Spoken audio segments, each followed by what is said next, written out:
Hi everyone. Today we'll be presenting Chapter 10, The Competitive Advantage in Mature Industries. This is Group 2. My name is Pardeep, and on our team is Matthew, Hannah, and Claudemay. Chapter 10 discusses profitability in a mature industry and refers to mature industries having their profits undermined in two ways. The first is where overcapacity and commoditization increases competitive pressure amongst the industry. And second being competitive advantage is more difficult to establish and sustain as a result of three things. Those three things being less scope of differentiation advantage, diffusion of process technology, and highly developed industry structure. Less scope for differentiating advantage is a result of better informed buyers, product standardization, and lack of technological changes. Diffusion of process technology means that cost advantages are difficult to obtain and sustain. A highly developed industry infrastructure together with the presence of powerful distributors makes it easy for new entrants to attack an established firm. Cost advantage and cost efficiencies is one of the primary bases for competitive advantage in many mature industries. There are three main cost drivers of cost advantage, and those are economies of scale, low cost inputs, and low overheads. Economies of scale can occur through cost saved due to increased production with decreased cost per unit. Economies of scale acts as a source of assessing inter-firm cost differences, which is analysis of costs incurred from different firms within your organization to see where your operations may be efficient or where improvement may be needed. Having low overheads also minimizes the ongoing indirect expenses of operation. Examples of some overhead costs can include rent, salaries and wages, depreciation of assets, advertising expenses, and more. If a company has cost inefficiencies, it can lead to corporate restructuring, which is intensive periods of structural and strategic change. Corporate restructuring creates cost reductions through outsourcing, headcount reduction, downsizing, especially at corporate headquarters. A successful restructuring turnaround strategy in mature industries typically involves aggressive cost cutting together with measures to boost productivity and prune certain company assets. Segment and customer selection is also very important within mature industries. Segment selection is one of the key determinants in the performance of companies within the same industry. In the textbook, it is mentioned that Walmart's profitability was boosted by its choice of locating its stores in small and medium-sized towns where it faced little to less competition. As we may know, information technology is a huge driver in many successful industries, and it has enhanced customer relationship management, which is CRM. This has been done through analyzing individual characteristics and preferences. It also assesses individual customers' profit contribution to the firm itself. It also organizes marketing around individualized, integrated approaches to customers, so that way they feel it is catered to them. The next step to go beyond customer selection is to actively target more attractive customers and transform less valuable customers into more valuable customers. An example of this would be where Capital One uses data warehousing, statistical modeling, and simulation to estimate the lifetime profitability of each customer, and then they adjust the terms and features of its credit card offers to match preferences and characteristics of the individual customer. Big data has acted as a vital platform for companies to be able to individualize their marketing. In this slide, I will discuss differentiation in mature industries.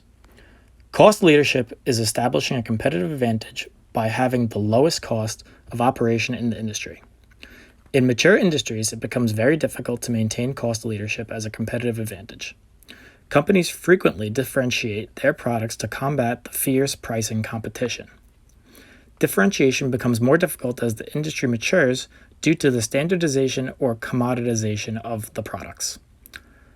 As the products within the industry increase in similarity, the more price sensitive the consumers will become. In many cases, this leads to an unwillingness to pay more for differentiations. As standardization increases, there is a shift in differentiations from physical to image-based. Standardization does not entirely eliminate opportunities to differentiate, it simply changes them. Many companies have seen phenomenal success in leveraging differentiation from their complementary products. These services and products can include, but are not limited to, financing plans, warranties, leasing agreements, after-sale services, and service plans. An example of this can be seen in the airline's attempts to gain competitive advantage through offering more legroom, providing superior in-flight entertainment, and achieving superior punctuality, have met little market response from consumers. The only effective differentiators appear to be frequent flyer programs and services offered to first and business class travelers. Additionally, brand promotion strategies can be used to create differentiation in mature industries. Brand promotion strategies can include change or improvement in areas such as product image, variety, style, or ambiance of stores.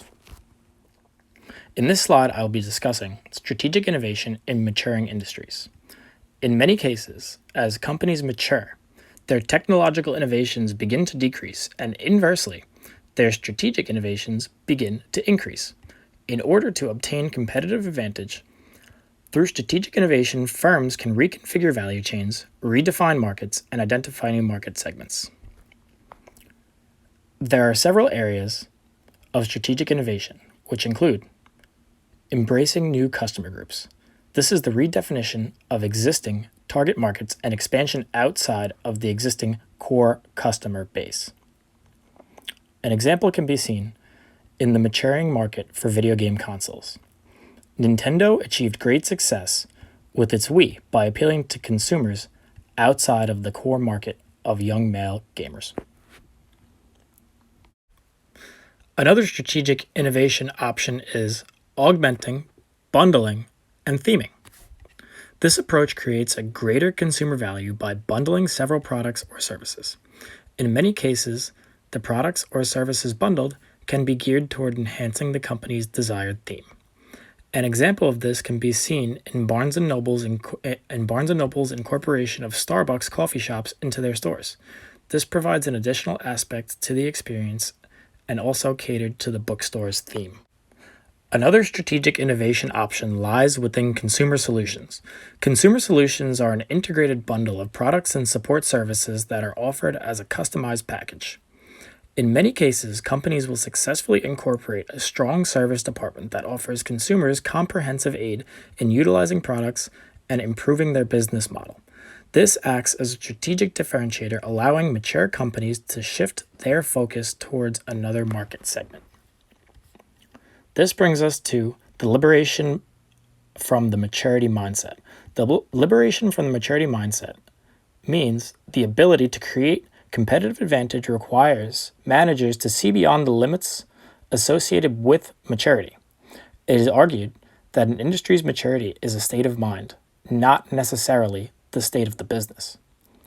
This implies that managers may need to seek new perspective on the entire industry in order to successfully innovate in that mature industry. Strategy implementation in mature industries, structure, systems, and style. In this section, we're going to discuss efficiency through bureaucracy. Efficiency is achieved through standardized routines, division of labor, and close management control based on bureaucratic principles.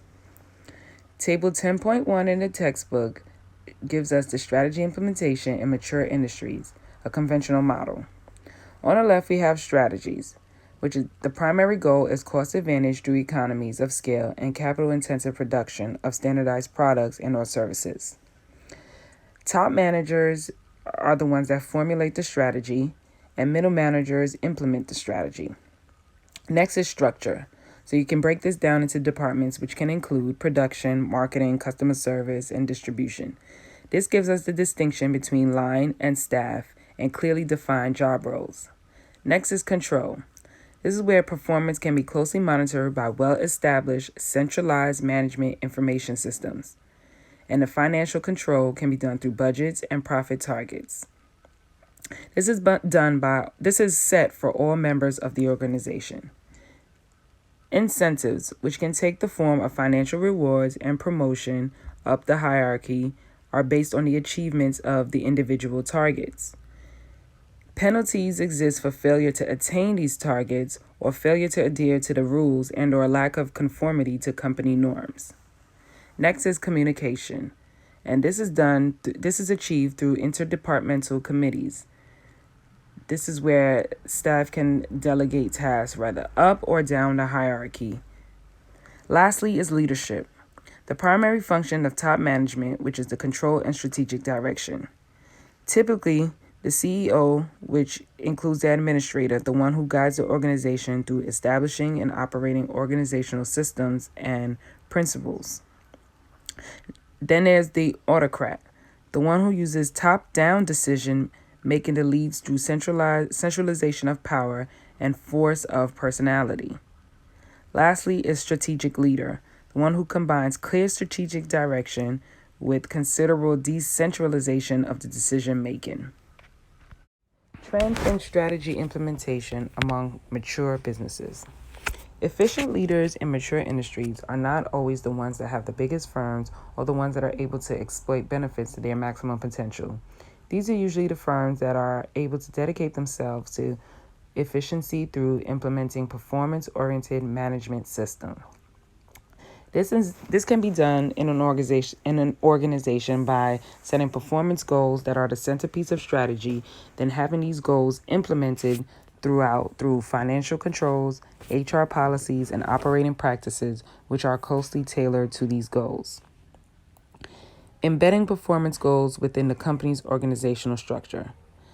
This can be done through management systems that allow for the separation of a company-wide goal into specific performance targets for each department and individuals, thus unifying an organization around the pursuit of efficiency. An example that was given in the book was Ryanair, which is a low-cost airline based out in Europe. Ryanair has mastered the art of managing cost efficiency by having their employees pay for their own uniforms, their own trainings, but placing a heavy emphasis on incentive pay. They would have their cabin crew receive a commission on in-flight sales, and that was their way to drive down their costs. Strategies for declining industries. The transition from maturity to decline can be a result of many factors. These factors can include technological advancements, change in consumer preference, demographic shifts, or foreign competition. The shrinking market demand gives a rise to these strategic issues. The key features of a declining industry are excess capacity, which is when a firm is producing at a lower scale of output than it was designed for. So this is when your marginal cost is less than average cost. Lack of technical change, which is not being able to keep up with the technological advancements.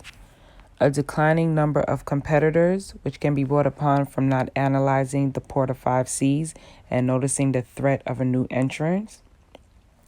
High average age of both physical and human resources, and aggressive price competition. The two factors that are critical for a declining industry is the balance between capacity and output and the nature of the demand for the product. Hannah will next describe to us how to adjust capacity during the declining demand. The smooth adjustment of industry capacity to declining demand is the key to stability and profitability during the decline phase.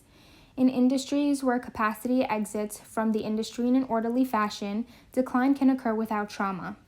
Where substantial excess capacity persists, the potential exists for destructive competition. The ease with which capacity adjusts to declining demand depends on the following factors. The predictability of decline. If decline can be forecasted, it is more likely that firms can plan for it. The more cyclical and volatile the demand, the more difficult it is for firms to perceive the trend of demand even after the onset of decline. Next is barriers to exit. Barriers to exit impede the exit of capacity from an industry. The major barriers are durable and specialized assets. Just as capital requirements impose a barrier to entry into an industry, those same investments also discourage exit. The longer they last and the fewer the opportunities for using those assets in another industry are, the more companies are tied to that particular industry. The second barrier to exit is costs incurred in plant closure. Apart from the accounting costs of writing off assets, substantial cash costs may be incurred in payments to employees, compensation for broken contracts with customers and suppliers, decommissioning the plant, and environmental cleanup. Another barrier to exit is managerial commitment. In addition to financial considerations, firms may be reluctant to close plants for a variety of emotional and moral reasons. Resistance to plant closure and divestment arise from pride in company traditions and reputation, managers' unwillingness to accept failures, and loyalties to employees and the local community. The strategies of the surviving firms is another factor. Smooth exit of capacity ultimately depends on the willingness of industry players to close plants and divest assets. Stronger firms in the industry can facilitate the exit of weaker firms by offering to acquire their plants and take over after-sales service commitments.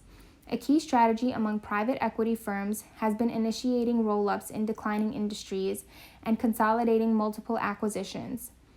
The financial news industry is also ripe for a roll-up, merging Forbes Media with online financial news sites like The Street, Business Insider, and Seeking Alpha to create a major rival to Bloomberg and Reuters. Conventional strategy recommendations for declining industries are either to divest or harvest. However, these strategies assume that declining industries are unprofitable. Harrigan and Porter identify 4 strategies that can profitably be pursued either individually or sequentially in declining industries. Leadership. By gaining leadership, a firm is well placed to outstay competitors and play a dominant role in the final stages of an industry's life cycle. Once leadership is attained, the firm is in a good position to switch to a harvest strategy and enjoy a strong profit stream from its market position. Establishing leadership can be done by acquiring competitors, but a cheaper way is to encourage competitors to exit and then acquire their plants. Inducements to competitors to exit may include showing commitment to the industry, helping to lower their exit costs, releasing pessimistic forecasts of the industry's future, and raising the stakes. Niche. Creating a niche involves identifying a segment that is likely to maintain a stable demand and that other firms are unlikely to invade, then pursuing a leadership strategy to establish dominance within the segment. The most attractive niches are those that offer the greatest prospects for stability and where demand is most inelastic. Harvest. A harvest strategy involves a reduction or termination of investments in a product line, or line of business so that the entities can reap the maximum profits. A harvesting strategy seeks to boost margins wherever possible through raising prices and cutting costs by rationalizing the number of models, channels, and customers. However, a harvest strategy can be difficult to implement. In the face of strong competition, harvesting may accelerate decline, particularly if employee morale is affected by a strategy that offers no long-term future for the business. Divest. If the future looks bleak, the best strategy may be to divest the business in the early stages of decline. Once industry decline is well established, it may be extremely difficult to find buyers. Declining industries present special challenges to companies. Typically, they are associated with intense competition and low margins. However, such environments also present profitable opportunities for those firms that can orchestrate orderly decline from a position of leadership, establish a niche, or generate cash from harvesting assets.